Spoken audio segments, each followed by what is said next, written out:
What's up guys, me, I'm doing another Call of Duty Black Ops 4 video, and today's video we are going to be talking about what the launch times are for PC, when the preload starts for PC, and about the PC minimum and recommended specs, and everything about PC in this video. So, I already covered everything about Xbox and PS4 in a separate video that I uploaded late last night, so if you guys haven't checked that video out, you guys can do so on screen. But this is going to be a separate video entirely for PC, so if you're interested in Xbox or PS4, then I already made a video about that. Like I said, you guys can go and check that out. But this is for all those PC players out there who are looking for the minimum specs, the recommended specs, and also what time you'll be able to preload, and also what time the game's actually going to be playable. So the first things that we're going to look at is all the specs and everything that you're going to need physically for your hardware, for your computer, in order to play the game. And yeah, so first up, the minimum specs. For your operating system, you're going to have Windows 7 or higher, and that's a 64-bit version of it. So, I mean, that's pretty simple. I mean, like, I don't know why anybody would be using, like, Windows XP to run this game, or really any game, but CPU is an Intel i3 4340 CPU, or an AMD FX 6300 equivalent. So that is a pretty low-end CPU from many years ago, and then just 8 gigabytes of RAM is the minimum, so not too bad there. That's a pretty standard computer. But for your graphics card, you're gonna need a GTX 660 2GB, or the new, like, 10th generation one would be a GTX 1050 2GB, or a Radeon HD 7950 2GB equivalent. So basically anything like that, any of these super low end, like, kind of budget cards will work. And I'm sure, like, anything really from the 7th generation of cards or the 9th generation would work. Like a 960, I'm sure would prove to be good for minimum specs. But for the recommended specs here, this is just recommended to be able to play the game. Really, I mean, the minimum is going to give you maybe like 720p, with like really low settings. That's minimum to play. That's not recommended at all. That's not, you're not going to have a great experience. But for the recommended, once again, for the OS, this one's a little bit different. Windows 10 64-bit instead of like Windows 7 or Windows 8. So then the CPU is an i5 2500K or Ryzen R5 1600X equivalent. So basically an i5 here, whereas the minimum was an i3 or the AMD equivalent of that.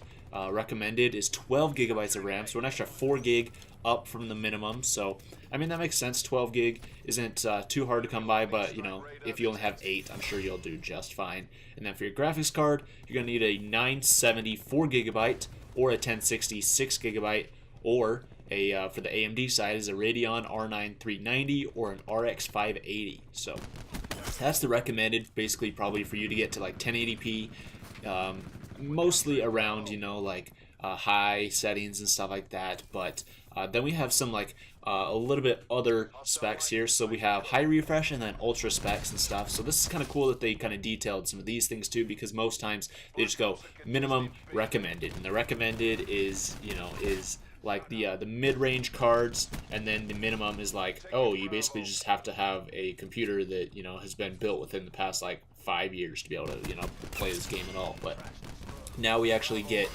some specific things as to like how you're able to get high refresh, or how you're able to get like ultra like tier graphics and stuff. So for the high refresh / like competitive, so this is like if you want to play at like 144 hertz, if you have like a really high refresh monitor, and this is for 1080p is what they said here, but I'm sure you could probably crank it up to 1440p and you'd be just fine. But your OS, Windows 10 64-bit, CPU an i7 8700K. I mean, no doubt this game is going to be CPU intensive, so an 8700K would be absolutely amazing, or an AMD Ryzen 1800X equivalent. So then you're also going to want 16 gigabytes of RAM, which that's pretty standard for most computers these days. If you're pretty serious about either content creation or gaming, you're probably going to want to have 16 gig. And then for your graphics card, a GTX 1080 or an RX Vega 64. So I mean, if you have like an RTX 2080 or 2080 Ti, you're gonna absolutely smoke this game. But bare minimum for like high refresh, a GTX 1080 or, like I said, an RX Vega 64. And then for the ultra specs, so this is like even higher end than high refresh. This is just for you who are wanting to have like the highest settings and stuff. So basically like max settings and maybe even like 4K and stuff like that. Windows 10 64-bit, an i7 8700K, or an Ryzen 2700X processor, 16 gig of RAM, and then for your graphics card, they just have on here a 1080 Ti. and no AMD equivalent. I mean, because AMD doesn't really have any equivalent up there in that super high-end space, but a 1080 Ti or a 2080 or a 2080 Ti, they're all going to smoke this game at like 4K ultra settings and all that stuff. So I mean, that's pretty expected, but yeah, so now you guys know about that. For the launch times, here we go. So this is really awesome. I also do want to point out, before we start into the launch times, is preload times. The game is already up for preload, so if you guys have it on PC, or you're planning on buying it on PC, go ahead and preload it right now. You're able to, download Black Ops 4, and then as soon as I, let you guys know when the times you can actually play, boom, you can play. So the first thing is that for October 11th is the official time when it comes out. So October 11th at 9 p.m. Pacific time. That's like California and stuff. For LA, 9 p.m. that's when people in LA are going to be able to play Black Ops 4 on PC. So you get it, 3 hours before midnight. And the interesting thing about PC is it's a little bit different than on consoles, because on PC is a global midnight release. It's just a global one. Whereas for Xbox and PS4, it's staggered, so it's by region. So it first comes out in Australia and then moves across the world, moves west across the world.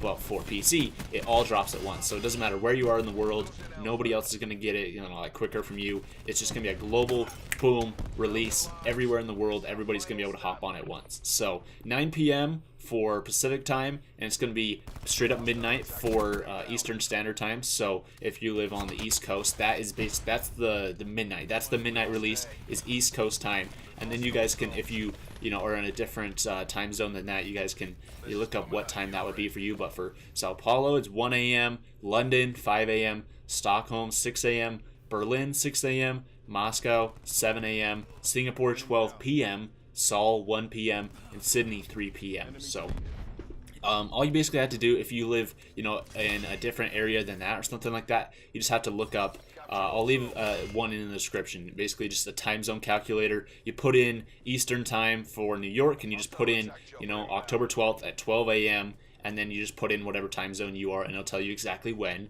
you're able to start playing Black Ops 4 on PC. So there you guys go. That is all the PC details we have so far. I'm really excited for it, and Black Ops 4 should hopefully turn out to be really great on PC. We got a bunch of studios working on it, and there's a lot of hype and everything behind it, and so it should turn out really good. So we'll just have to wait, not too much longer now, but yeah, there you guys go. Thank you so much for watching, and I'll see you in the next video.